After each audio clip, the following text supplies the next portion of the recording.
Dears, welcome back to Arcanics. So SSLC Christmas exam കെമിസ്ട്രിക്ക് എങ്ങനെ പഠിക്കാം ഇനി വരുന്ന ദിവസങ്ങളിൽ? എന്ത് പഠിക്കണം എന്നുള്ളത് കൂടി പറഞ്ഞുതരാം. മക്കളെ, നിങ്ങൾക്കറിയാം ക്വസ്റ്റിന്റെ പാറ്റേൺ ഒക്കെ നന്നായിട്ട് മാറിയിട്ടുണ്ട്. SCRT ടെക്സ്റ്റ് ബുക്കിനെ ബേസ് ചെയ്ത ചോദ്യങ്ങളാണ് വരുന്നത്.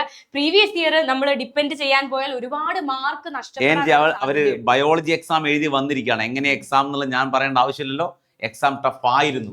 അതെ മക്കളെ, നമ്മൾ ഓണം എക്സാം എടുക്കുകയാണെങ്കിൽ നമ്മൾ ഓൾറെഡി ഒരു വീഡിയോ ചെയ്തിരുന്നു എവിടെ നിന്നാണ് കെമിസ്ട്രിയിൽ ഓണപരീക്ഷയിലെ ചോദ്യങ്ങൾ വന്നതെന്നുള്ളത്. അപ്പൊ നമുക്ക് നോക്കാം. ഇതാണ് നിങ്ങളുടെ ഓണം എക്സാമിന്റെ ക്വസ്റ്റ്യൻ പേപ്പർ.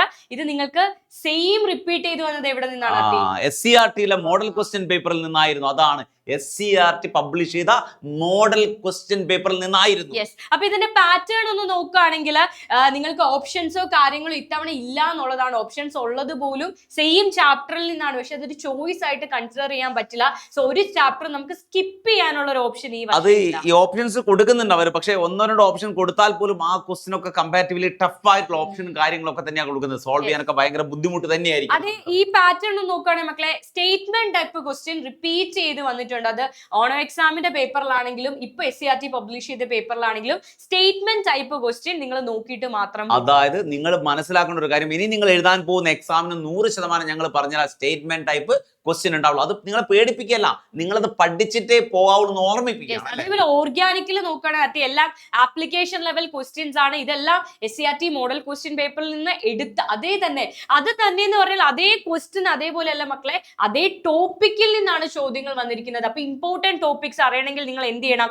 SCRTയുടെ മാതൃകാ ചോദ്യ പേപ്പർ എടുത്ത് പരിശോധിക്കണം. ചെറിയൊരു പാറ്റേൺ ജസ്റ്റ് ഒന്ന് മാറ്റിയ ക്വസ്റ്റ്യന്റെ വേ ഒന്ന് മാറ്റിയെന്ന് മാത്രമേ ഉള്ളൂ. ടോപ്പിക് ഒക്കെ അത് തന്നെയാണ്. അപ്പൊ എങ്ങനെ ഇത് പഠിക്കുന്നോർത്ത് നിങ്ങൾ വിഷമിക്കേണ്ട. നാളെ ശനിയാഴ്ച കൃത്യം 9 മണി തൊട്ട് SCRTയുടെ 3 സെറ്റ് മോഡൽ പേപ്പർ, സെറ്റ് എയും സെറ്റ് ബിയും സെറ്റ് സിയിലെയും ക്രിസ്മസ് എക്സാമിന്റെ മുഴുവൻ ചാപ്റ്ററുകളും നമ്മൾ സോൾവ് ചെയ്യാൻ പോവാണ്. അതായത് അത് ആ ലൈവിൽ കറക്റ്റ് ആയിട്ട് ഇരിക്കുന്ന ഒരു കുട്ടി, എഴുതി പഠിച്ച ഒരു ബുക്കും പേനയൊക്കെ ആയിട്ട് വൃത്തിയായിട്ട് എഴുതി പഠിക്കുന്ന ഒരു കുട്ടിയാണെങ്കിൽ ആ കുട്ടിക്ക് ഫുൾ മാർക്ക് ഉറപ്പിക്കാന്ന് പറയാം അല്ലേ മക്കളെ? അത് ഉറപ്പാണ്. ഇപ്പൊ ഓർഗാനിക്കിന്റെ ഒരു ചോദ്യം നമുക്ക് നോക്കാം. ഓർഗാനിക്കിൽ നിന്ന് കഴിഞ്ഞ തവണ വന്നൊരു ചോദ്യം 4 മാർക്കിന്റെ ചോദ്യം.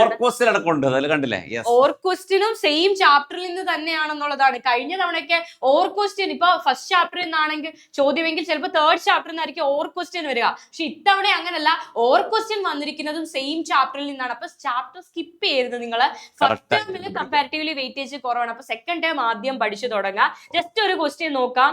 The molecular formula of an organic compound is C5H12O. The compound has a bivalent oxygen atom in it. Write the structural formula of 2 compounds fulfilling this condition. Structural formula എഴുതാൻ ചോദിച്ചതാണ്. അത് നമ്മുടെ SCRT ക്വസ്റ്റ്യൻ പേപ്പറിൽ ഉണ്ടായിരുന്നതാണ്. അത് തന്നെയാണ് ഇവിടെ വന്നത്, ക്വസ്റ്റ്യൻ പേപ്പറിൽ വന്നത്. മോളിക്കുലർ ഫോർമുല അപ്പൊ അപ്ലിക്കേഷൻ ലെവൽ ക്വസ്റ്റ്യൻസ് ആണ്. ആ രീതിയിൽ പഠിക്കുക.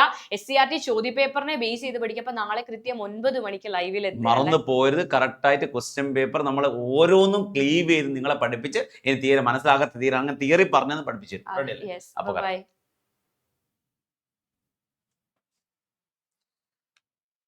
ഇന്ന് വിടാൻ